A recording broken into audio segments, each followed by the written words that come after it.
안녕하세요. 네, 반갑습니다. 오늘 요한일서 3장 11절, 12절 말씀을 먼저 읽겠습니다. 우리가 서로 사랑할지니 이는 너희가 처음부터 들은 소식이라.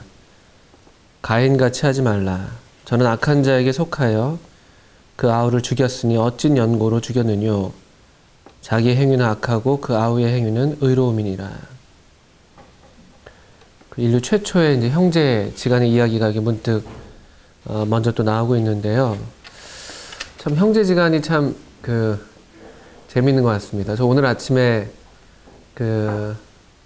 등교길에 있는 아이들에게 요한일서 3장 또 4장 말씀 몇 구절을 읽어줄 수밖에 없었는데, 저희 집에도 이제 두 아들이 있습니다. 근데 얘네들이 눈만 뜨면, 요즘에 5학년, 3학년인데 눈만 뜨면은 투닥투닥 아주 몸으로는 안 하는데 말로 좀 막 다투고, 또 아침에 좀 서로 기분 안 좋게 하고 막 그런 모습들이 있어가지고 아이들에게 좀 이 말씀을 또 몇몇 말씀들을 좀 읽어줬었는데요. 저도 저희 저는 이제 이남일녀의 막내였는데, 저희 형이랑 저랑 나이 차이가 한 5살 나기 때문에 사실 그렇게 막 부닥칠 일은 많지가 않았죠. 그런데 그럼에도 아주 시기심까지는 아니었지만 이렇게 형에 대한 항상 이렇게 어떤 선망, 좀 부러움, 이런 것들이 항상 있었던 것 같아요. 그래서 이상하게 형이 산 물건은 다 좋아 보이고, 내가 산 건 금방 망가지는데 형이 산 건 오래 가는 것 같고, 하여튼 다 좋아 보이고, 그래서 몰래 형 것을 이렇게 또 쓰기도 하고 막 그랬었는데, 저희 형은 이제 성격이 저랑 많이 달라서 일단 혈액형 AB형입니다. AB형.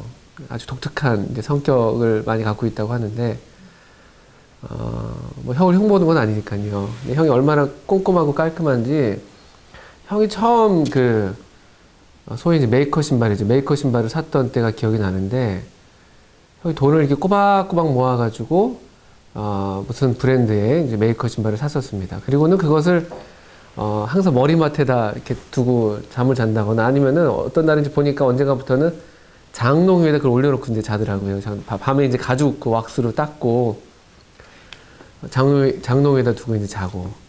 그럼 저는 또 그걸 몰래 또 신겠다고, 그거를 발 사이즈도 잘 맞지도 않는데 어쨌든 또 신어보겠다고 이제 또 막 가져오기도 하고. 하여튼 형이 만든 거, 형이 갖고 있는 거 다 이렇게 좋아 보이고 그랬던 기억이 있습니다. 다행히도 이제 형이 그래도 성격이 착한 편이어서 또 워낙 나이 차이 있었기 때문에 그런지는 몰라도 많이 귀여워해주고 예뻐해줬던 기억이 있는데, 그래서 요즘에 우리 아이들 둘은 영 그렇지가 않습니다. 계속 좀 투닥투닥 하고 있고요. 이 성경에서 여러 형제들이 나오고, 이 가인과 아벨 이래로 참 이 형제지간 또는 자매지간, 남매지간 다 비슷하지 않겠나 싶은데, 참 알게 모르게 이런 어떤 미움과 시기가 본능적으로 있는 것 같아서 참 보는 것이, 남의 아이들 볼 때는 참 재밌다 싶었었는데 막상 우리 애들이 그러고 있는 걸 보니까 참 마음이 좀 답답하긴 합니다만, 어쨌든 그런 모습들이 다 있는 것 같습니다. 그런데 11절에서 그것이 지금 하나의 가인과 아벨의 예가 지금 나오고 있습니다만, 우리가 서로 사랑할지니 이는 너희가 처음부터 들은 소식이라. 이 요한일서에서 처음부터 우리가 들어왔던 소식, 어떤 메시지, 이것에 대해서 이제 몇 차례 얘기를 하고 있는데, 이를테면 요한일서 1장 5절에 우리가 저에게서 듣고 너에게 전하는 소식이 이것이니 곧 하나님은 빛이시라. 이 소식, 그 메시지는 하나님의 빛이라는 메시지가 있었고요. 또 2장 7절 같은 경우에는 내가 새 계명을 너에게 쓰는 것이 아니라 너희가 처음부터 가진 옛 계명이니 이 옛 계명은 너희의 들은 바 말씀이거니와. 이런 말씀들, 처음부터 또 전하는 메시지, 이런 것들이 요한일서에 나오고 있습니다. 그러니까 하나님 빛이시라는 메시지, 그리고 서로 사랑하라는 이 계명, 옛 계명이면서 새 계명이었던 그 계명, 그리고 여기 지금 우리 나온 것처럼 지금 3장 우리 11절 읽었던 것처럼 우리가 서로 사랑할지니라는 메시지들, 이런 것들은 다 처음부터 성경의 또는 기독교의 근본적인 진리라고 말할 수 있는 도덕적인 면에서의 진리는 바로 이런 것들이죠. 하나님은 빛이시다. 또 서로 사랑하라는 이 계명은 옛 계명이면서 또 서로 사랑해야 되는 것은 처음부터 들어온 메시지다. 이런 것들 굉장히 중요한 지금 시금석으로 우리에게 주어지고 있습니다. 그런데 그렇게 하지 못했던 예가 불행히도 가인의 예가 12절에 나오는 것이죠. 이 가인은 악한 자에게 속했었다고 얘기하고 있습니다. 그리고 자기 행위가 악하기 때문에 그 형제를 죽였다고 말하고 있습니다. 이게 어떤 면에서는 모든 인류가 근본적으로 처해 있었던 하나의 상태였던 것이죠. 그 말씀이 이제 13절에서도 얼마간 되풀이되고 있는데 14절이군요. 우리가 형제를 사랑함으로 사망에서 옮겨 생명으로 들어간 줄 알거니와. 사망에서 옮겨 생명으로 들어갔다. 이 말이 암시하는 것은 우리가 원래 있었던 곳이 바로 이 사망이라는 것이죠. 우리는 원래 사망의 그늘에, 흑암의 그늘에 앉아 있었던, 그 그늘 아래 누워 있었던, 널브러져 있었던 그런 사람들이었다는 것이죠. 가인과 똑같은 악한 자에게 속해서 하는 모든 일이 어두움이고 죽이는 일이고 악하고, 그것이 또한 우리의 원래 모습이기도 했습니다. 그런데 우리도 이 가인처럼 악한 자에게 속해 있었던 자들이었는데 우리에게 하나의 변화가 생긴 것이죠. 우리가 하나님께로서 나는 일이 성령님으로 말미암아 있게 됐습니다. 그렇기 때문에 13절에 나온 것처럼 세상이 너희를 미워하거든 이상히 여기지 말아라. 이 세상이 그 악한 자 안에 속했다고 또 말씀하고 있는데, 우리가 원래는 이 악한 자 안에 속해 있었기 때문에 세상과 우리는 한편이었죠. 그런데 우리가 거듭나는 순간, 사망에서 옮겨 생명으로 들어간 순간, 흑암의 권세에서 사랑의 아들의 나라로 옮겨진 순간, 그때부터 세상과 우리는 적대적인 관계에 되는 것입니다. 그러니까 세상이 우리를 미워하는 것이 하나도 이상한 것이 아니다. 그건 너무나 당연한 것이다. 거꾸로 그리스도인이라고 하는데 세상이 우리를 너무나 좋아한다. 또 세상으로부터 너무나 칭찬을 받는다. 뭐 그게 이제 좋은 의미에서 칭찬받는 경우도 있습니다만, 세상에 전혀 우리에게 대해서 어떠한 구별점도 발견하지 못하고 어떤 이 성품적인 면에 있어서 전혀 불일치를 발견하지 못하고 우리를 마치 한편으로 여기게 되는 그런 일이 있다고 한다면 그것이 오히려 이상한 일이라는 것이죠. 그리고 불행히도 오늘날 또 우리가 이런 이상한 일들을 많이 보고 있습니다. 세상이 우리를 미워하지 않고 세상과 결탁되는 모습들을 덜어덜어 이제 보게 되는 것인데요. 우리는 이제 세상에 또 사망에 속하지 않고 하나님께 속해 있기 때문에 세상이 우리를 미워하는 것이 당연하다는 말씀입니다. 이런 말씀을 요한복음 15장 16절부터 말씀에서 우리 주님이 먼저 우리에게 말씀하셨었는데요. 특별히 15장 17절에 세상이 너희를 미워하면 너희보다 먼저 나를 미워한 줄 알라. 너희가 세상에 속하였으면 세상이 자기의 것을 사랑할 것이나 너희는 세상에 속한 자가 아니요 도리어 내가 너희를 세상에서 택하였기 때문에 세상이 너희를 미워하느니라. 우리가 세상에 속하였으면 세상이 자기의 것을 사랑할 것이다.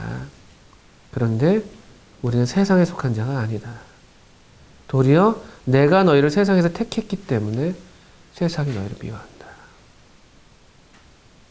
우리는 하나님께서 우리를 택하셔서 하나님께 속한 바 된 그런 존재가 됐기 때문에 세상이 우리를 미워하는 것이 당연합니다.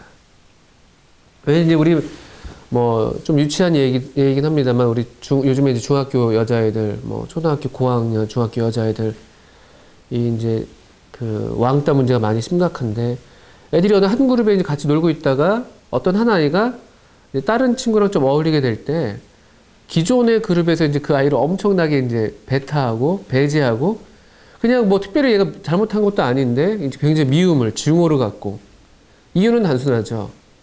제가 우리 편이었는데 전에는 우리랑 함께 놀았는데 지금 딴 애들이랑 논다.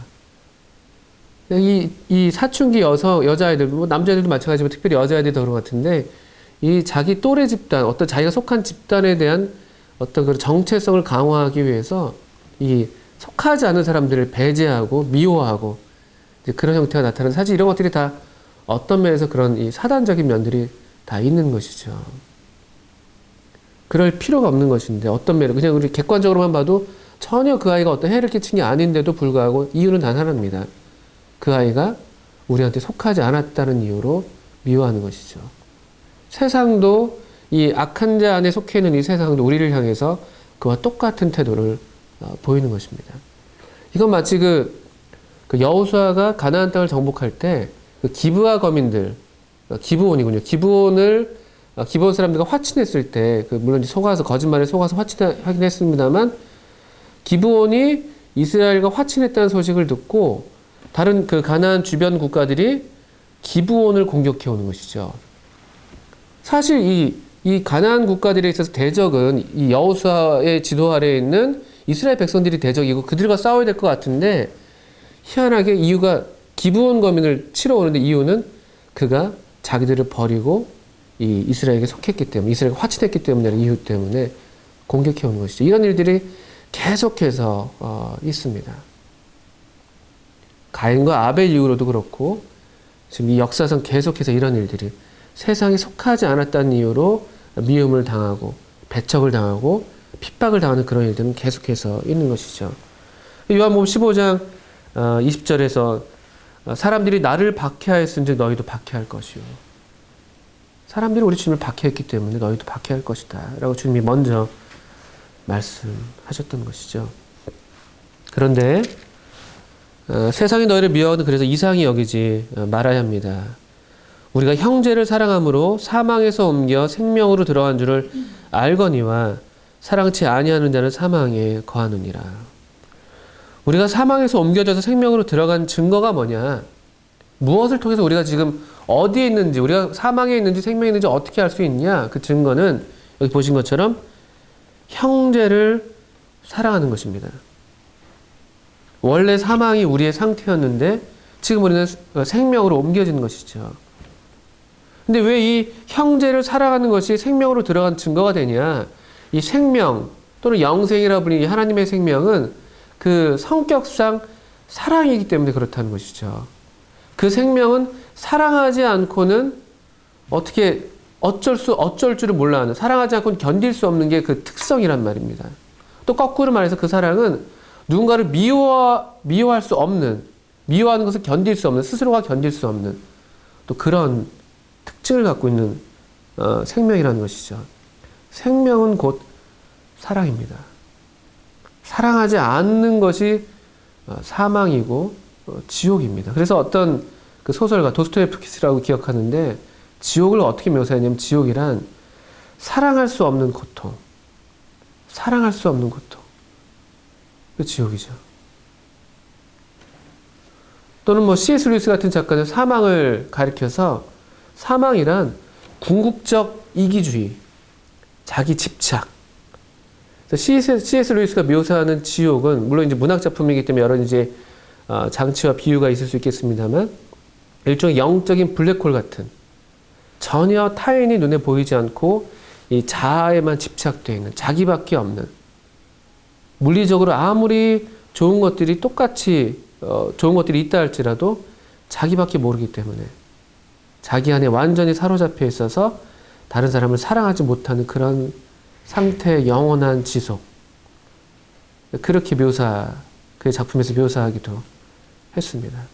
우리가 어릴 때 주일학교에서 천국에 가면은 천국과 지옥에 다 음식이 다 이렇게 좋은 음식들이 많이 있는데, 근데 문제는 이제 그 젓가락이 다 이제 길다라는 것이죠. 자기 팔보다 더 길기 때문에 자기가 이 젓가락을 써서 자기 입에다 넣을 수가 없다. 그런 게 문제인데, 천국은 이 긴 젓가락을 사용해서 서로의 입에다 먹여주는 것이 천국이고, 지옥은 계속 자기만 먹으려다 보니까 아무도 먹지 못하는, 다 굶어 빼쩍 말라가고 있는 그런 비슷한 그런 비유, 그런 이야기들을 종종 들었던 기억이 있는데, 그 내용의 정확도를 떠나서 상당한 진리를 내포하고 있는, 어린아이들에게 정말 그 눈높이에 맞는 비유라고 할 수가 있는데 그렇습니다. 생명은 이 생명은 사랑이기 때문에 우리가 형제를 사랑한다. 그것이 우리가 지금 사망에서 옮겨서 생명으로 들어가 있구나라는 하나의 중요한 증거가 된다는 것입니다. 그래서 어떤 사람이 정말 거듭났는가, 어떤 사람이 정말 하나님의 생명을 소유하고 있는가라고 우리가 살펴보기를 원한다면은 그 사람의 이 삶에서 형제를 사랑하는 것이 지금 나타나고 있는가. 또 전에 정말 이 사람이 어떤 형제들에 대한 관심이 전혀 없었는데 구원받고 나니까 하나님의 생명을 소유하고 나니까 이 형제들이 궁금해지고 형제들을 돕고 싶어지고 사랑하고 싶어지고 그런 것들이 모두의 경험이잖아요. 또는 우리가 왜 우리가 이제 또 괴로워하고 속상하는 그런 일들이 어떤 때냐면은 우리가 원치 않는데 난 정말 사랑하고 싶은데 자꾸 미움이 생길 때 누군가 참 못마땅하고 자꾸 이렇게 걸리고 그럴 때 우리가 굉장히 마음이 이제 그게 괴로운 것이죠. 전에는 그게 일상사였기 때문에 하나도 이상한 일이 아니었거든요. 다 그렇게 살아가고 있는 것이고 또 서로 짓밟고 죽고 죽이는 그런 관계였고 그래서 그런 것들이 너무나 정상적이고 또 우리가 실제로 그렇게 가르침을 받잖아요. 이 믿지 않는 세상 가운데에서 그렇게 독하게 살지 않으면 살아남기 어렵다. 독하게 살지 않으면 살아남기 어렵다. 네가 살기 위해서 누군가를 어렵게 해야 되고 해롭게 해야 된다. 그런 이야기들을 듣고 있는데 그런데 이 하나님의 생명은 완전히 반대라는 것이죠. 하나님의 생명은 이 생명은 사랑이다라는 것이죠. 사랑은 다른 사람을 살리고자 자기의 생명을 내어주는 것이라면은 하나님께 속하지 않는 이 마귀에게 속한 미움은 자기가 살고자 해서 타인의 생명을 취하는 것으로 나타나는 것이죠. 그래서 그런 것들이 우리 안에 이제 거듭난 이후에 우리에게 여전히 어떤 우리 안에서 갈등을 일으키고 또 우리에게 어렵게 하는 그런 이유가 우리 안에 새로운 생명이 들어왔기 때문이라는 것이죠. 사랑치 아니하는 자는 사망에 거하느니라. 사랑치 않는 것 이꼴 사망이라고 말할 수 있다는 것이죠. 또 조금 더 적극적인 의미에서 형제를 미워하는 것 그것이 바로 사망이라는 것이죠. 가인이 그 예가 되는 것이죠. 형제를 미워했기 때문에 그 악한 자에게 속했기 때문에 자기 행위도 악했고 그래서 죽이는 것이죠. 살인하는 것이죠. 사망을 일으키는 것이죠. 가인이 또 그 예가 됐었습니다. 형제를 사랑함으로 사망에서 옮겨 생명으로 들어간 줄 알거니와. 사랑하지 않으면 사는 게 아니다. 그렇게 노래한 어느 학교에 교가 가사가 있습니다. 사랑하지 않으면 사는 게 아니다. 그분들이 어떤 이런 기독교 진리를 갖고 있는지 모르겠습니다만 상당히 진리를 나타내고 있는 그런 가사를 교과에 썼더라고요. 15절 그 형제를 미워하는 자마다 살인하는 자니 살인하는 자마다 영생이 그 속에 거하지 아니하는 것을 너희가 아는 바라. 이 15절은 14절을 좀 바꿔서 표현한 것과 똑같다고 말씀드릴 수가 있겠죠. 형제를 사랑함으로 생명으로 들어갔다면은 형제를 미워하는 자는 살인하는 자는 영생이 그 속에 거하지 않는다. 사망의 상태를 영생이 그 속에 거하지 않는 것으로 바꿔서 표현하는 것이죠. 그리고 이제 형제를 미워하는 것과 살인을 같은 것으로 요한은 하나님의 말씀을 따라서 그렇게 우리에게 말씀하고 있습니다. 미움. 살인의 근본 동기잖아요, 동기. 미워할 때, 아우, 쟤 없었으면 좋겠어. 아우, 꼴 보기 싫어. 그럴 때 시기심. 가인이 이 아벨을 죽였던 이유도 바로 그런 마음의 동기였지 않았겠습니까?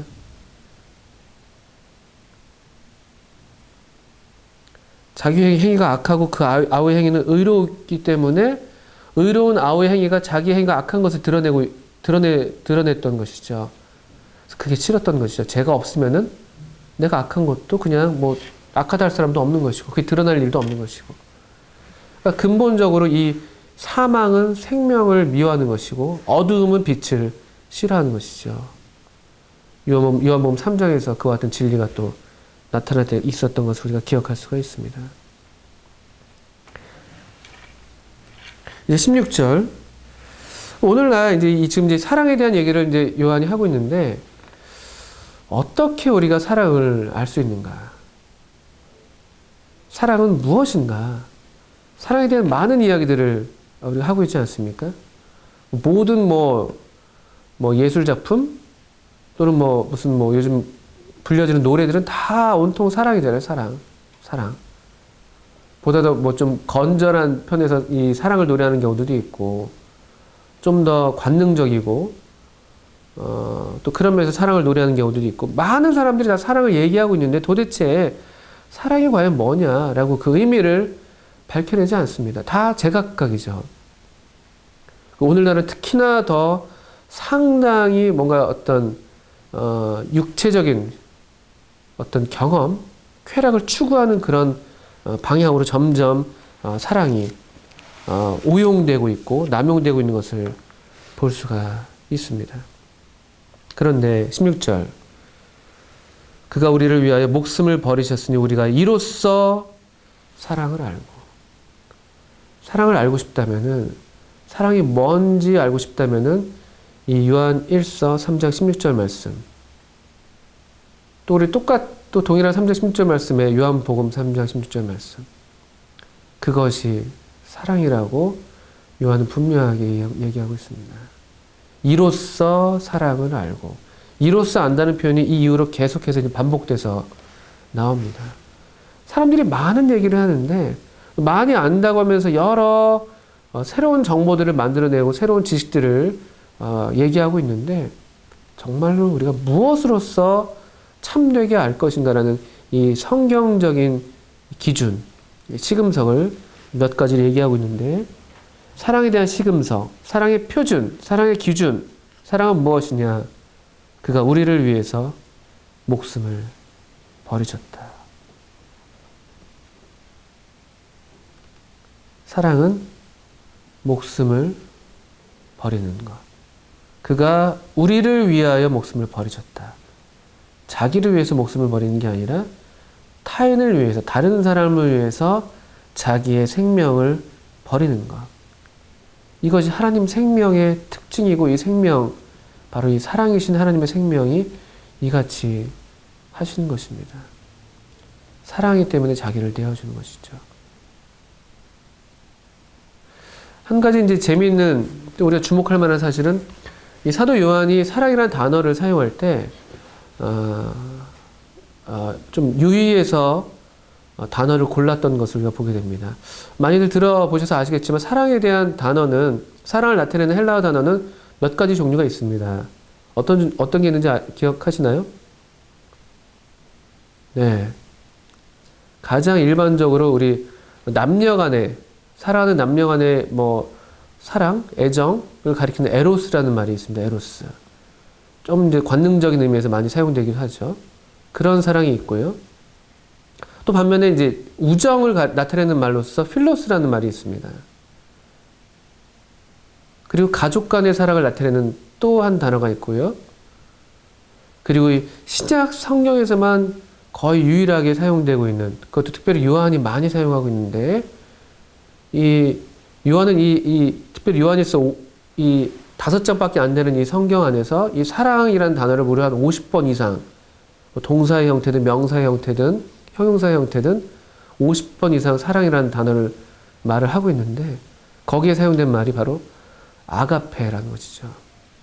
이 아가페라는 단어는 당시 그 사회에서 한 3세기까지는 보통 문헌에서 사용하지 않았던 그런 단어였습니다. 의도적으로 요한은 이 아가페라는 단어를 사용하면서 그 사랑의 특질로서 지금 우리가 얘기하는 이 요한일서 3장 16절 말씀을 얘기하는 것이죠. 아가페는 무엇이냐? 그 당시 사람들이 아가페는 좀 불명확한 개념이었어요. 모호하고 애매한. 아가페가 뭐야? 그랬을 때 이것이야말로 정말 하나님의 생명에 부합한 하나님의 사랑이다라고 요한이 설명하는데, 그가 우리를 위해서 목숨을 버리신 것이다. 당시의 사랑의 개념과 많이 달랐던 것입니다. 실제로 또 당시의 종교계에서도 이 사랑이라는 단어를 쓸 때 에로스라는 말을 사용했었습니다. 신비주의, 당시 이 영지주의가 어떤 포함하고 있었던 뭐 초월적 존재와의 신비적인 어떤 합일, 연합을 묘사할 때 이 에로스라는 단어를 사용했었습니다.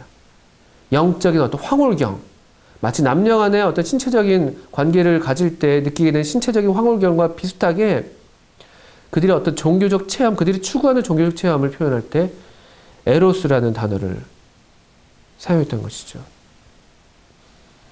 이 헬라 문화권뿐만 아니라 여러 문화권에서 이 에로스는 굉장히 종교적이고 신비적인 요소를 포함하는 그런 데에도 사용됐던 단어였습니다.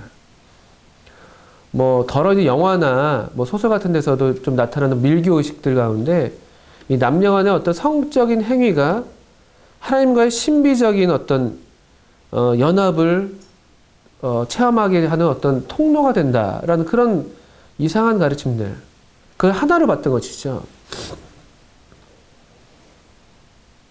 뭐 힌두교의 요가 같은 경우에서 그런 모습들도 볼 수가, 요가를 이용한 어떤 종교 행위에서 그런 것들을 볼 수가 있고요. 오늘날 이 모습은 사실 오늘날 우리가 이 남녀 간의 사랑을 얘기할 때도 우리가 그냥 단순히 요즘에는 뭐 희생적인 사랑에 대한 얘기가 거의 없잖아요. 우리 아이들 듣는 노래들 들어보시면은 잘 들리지도 않으시겠습니다만, 듣기도 어려우시겠습니다만, 그냥 어떤 서로를 위해서 희생하고 자기를 포기하는 내용들은 거의 찾아보기가 어렵습니다.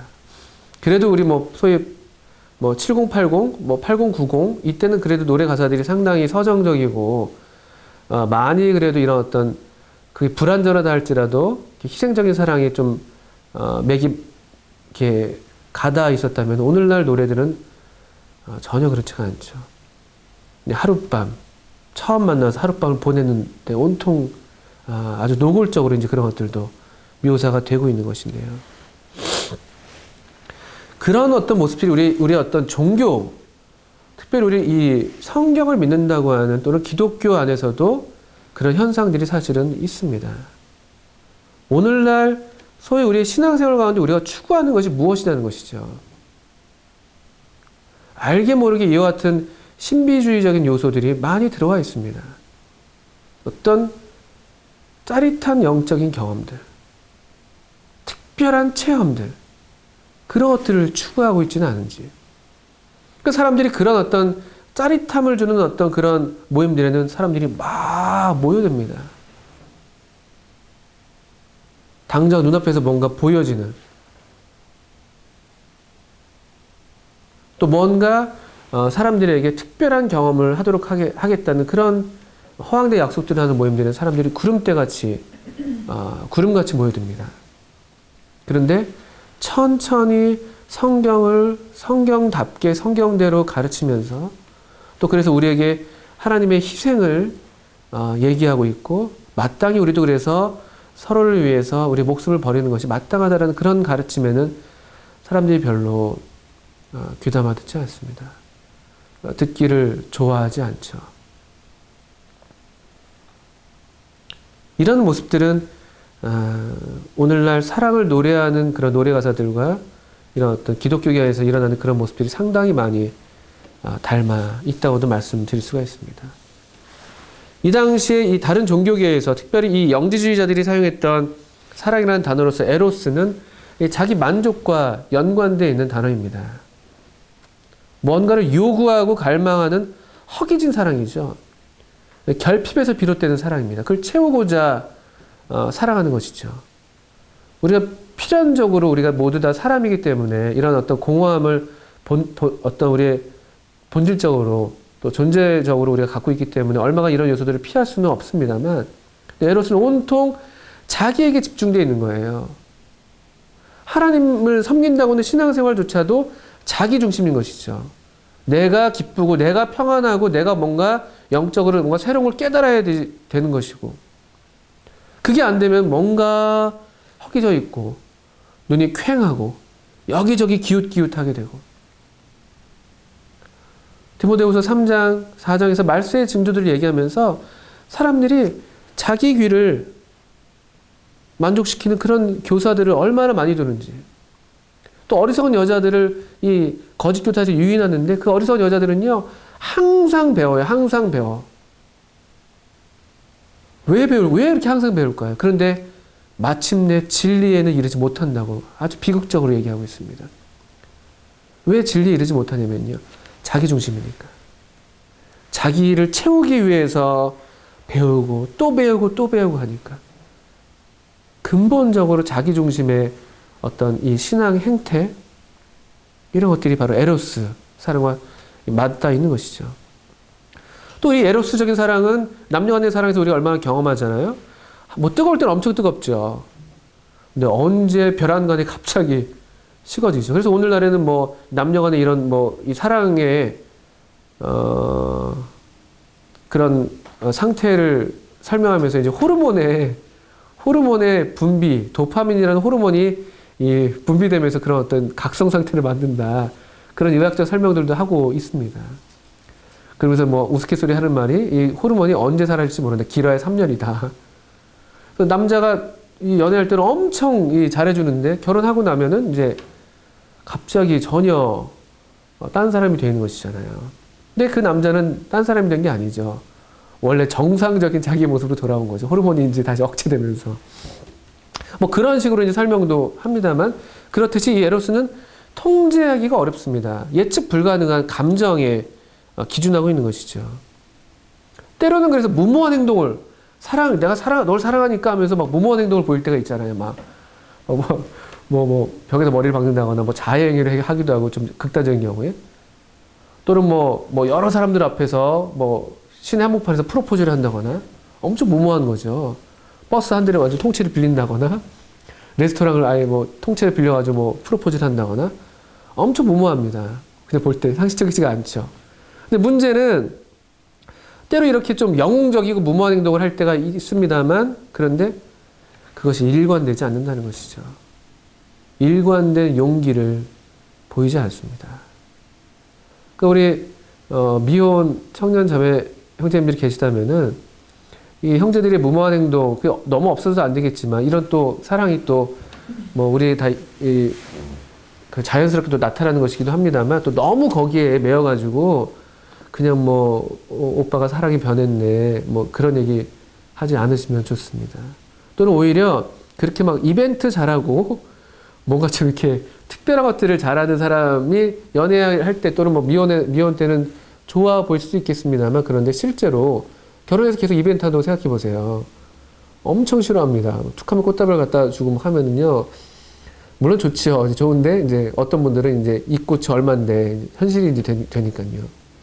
오히려 그런 특별한 행동들을 일삼는 사람보다도 꾸준한 게 뭔가를 계속하는 어떤 꾸준한 용기, 성실한 책임감, 이런 데 좀 더 그 점수를 많이 줄 수 있다면은 좀 바로 지금 여러분 곁에 있는 그 사람이 여러분의 짝이 될 수도 있을 것입니다. 너무 막 특별한 사람, 어떤 이런 막 특별한 이벤트들, 행동들에 너무 현혹되지 마시고 묵묵하게 꾸준하게 자기 자리를 지킨 사람들, 그런 사람들이 진국입니다. 상록수 같은 사람들.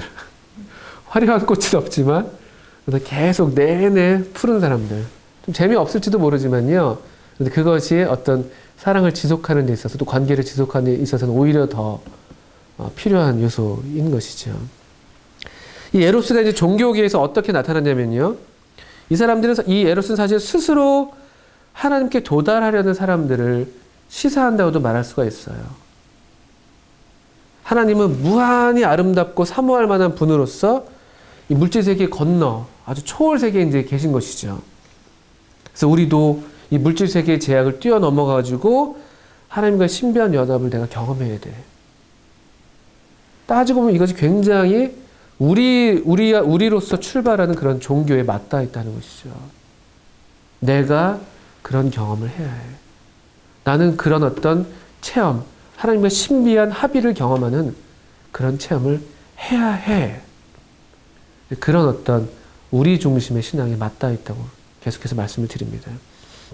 반면에 아가페는요, 에로스가 자기 만족과 연관되어 있다면 아가페는 자기 포기와 연관되어 있는 것이죠. 사랑받는 자의 결핍을 채우기 위한 사랑인 것이죠. 내가 결핍하기 때문에, 내가 뭔가 부족하기 때문에 이걸 채우고자 사람을 사랑하는 게 아니라 그 사람의 결핍이 있고 필요가 보이기 때문에 나를 내어주는, 이것이 하나님의 사랑의 특징이고 아가페 사랑의 특징인 것이죠. 이 아가페 사랑은 그래서 책임감 있고 굳게 결심하는 그런 형태입니다. 아까 에로스와 정반대라고 보시면 되겠죠. 지속적이고요. 우리 예수님이 그 본을 보이셨는데 그 누가복음 9장 51절인가요?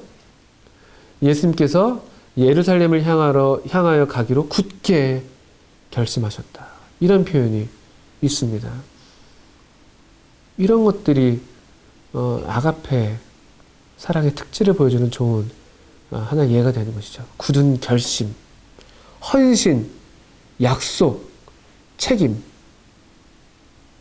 오늘날 결혼 관계에서 이런 말들이 좀처럼 듣기가 어렵습니다. 충동적으로 결혼한다고 하고, 충동적으로. 그 책임을 감당하지 않은 채. 그래서 얼마나 많은 비극들이 일어납니까? 뉴스를 장식하는 끔찍한 이야기들을 보십시오. 사랑이 없습니다. 사랑한다고 해서 결혼했는데 거기에 참된 희생도 책임을 완수하려는 그런 성실한 태도도 이 관계를 지속하겠다는 굳은 결심도 발견할 수가 없습니다. 이런 말씀을 드려서 죄송합니다만 얼마 전 뉴스를 보니까 20대 초반에 한 남자가 PC방 가고 싶어가지고 2살짜리 자기 아들을 숨지게 한 사건이 있었잖아요. 20대 초반, 22살인가라고 얘기 들었습니다. 아주 어린 나이잖아요. 충동적으로 어떤 여자를 만나서 결혼했겠죠. 그리고 아이가 생겼습니다. 전혀 책임지지 않습니다. 오히려 이 아이가 자기의 고작 PC방 오락보다도 못한 정도로 아이의 생명을 하찮은 것으로 보는 것이죠. 이것이 사망에 속한 것이 아니고 무엇입니까? 이것이 이 악한 자에게 속한 건 아니고 뭐예요?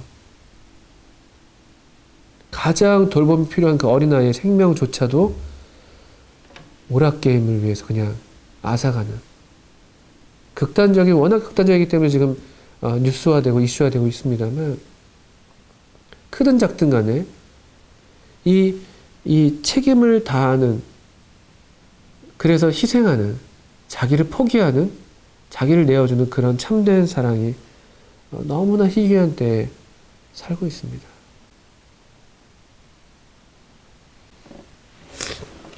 에로스 사랑이 우리로서 하나님께 도달해야 되는 시도라고 한다면 아가페 사랑은 철저하게 하나님께서 내려오셔서 하나님께서 하늘로부터 우리에게 임해 오신 그런 사랑을 얘기하고 있습니다. 우리의 매력이나 아름다움이 하나님으로 하여금 내려오게 하신 것이 아니잖아요. 그분의 의지대로, 그분의 본성이 그러하시기 때문에 그냥 세상을 사랑하셔서 아들을 내어주시기까지 사랑하셨다는 것이죠. 전혀 다릅니다. 에로스 사랑은 어떤 매력을 느껴서 우리가 거기에 도달하겠다는 의지, 시도라면은 아가페 사랑은 전혀 매력이 없다 할지라도 오히려 매력은커녕 사실 우리 영적으로 원수였죠. 본질상 진노의 자녀였죠.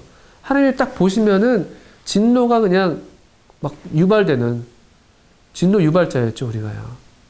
그럼에도 불구하고 하나님이 오셨다는 것이죠.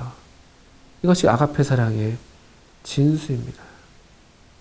모르겠습니다. 오늘날 우리는 이 육신의 한계 안에 있기 때문에 얼마간 이런 에로스적인 요소도 우리가 피할 수가 없지만, 그러나 이 하나님의 생명으로 거듭나서 우리가 사망에서 옮겨 생명으로 들어갔다면은, 참으로 정말 그것이 우리에게 사실이라면 이제 우리는 더욱더 하나님께서 보이신 아가페 사랑, 그 본을 따라서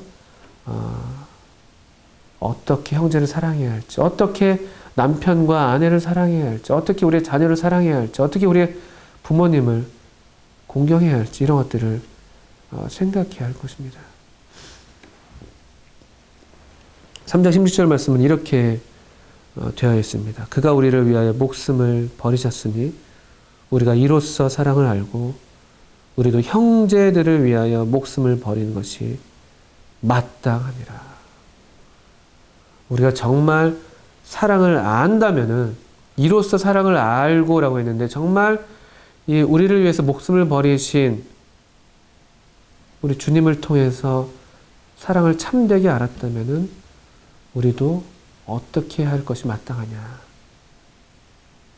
우리도 형제들을 위해서 목숨을 버리는 것이 마땅하니라.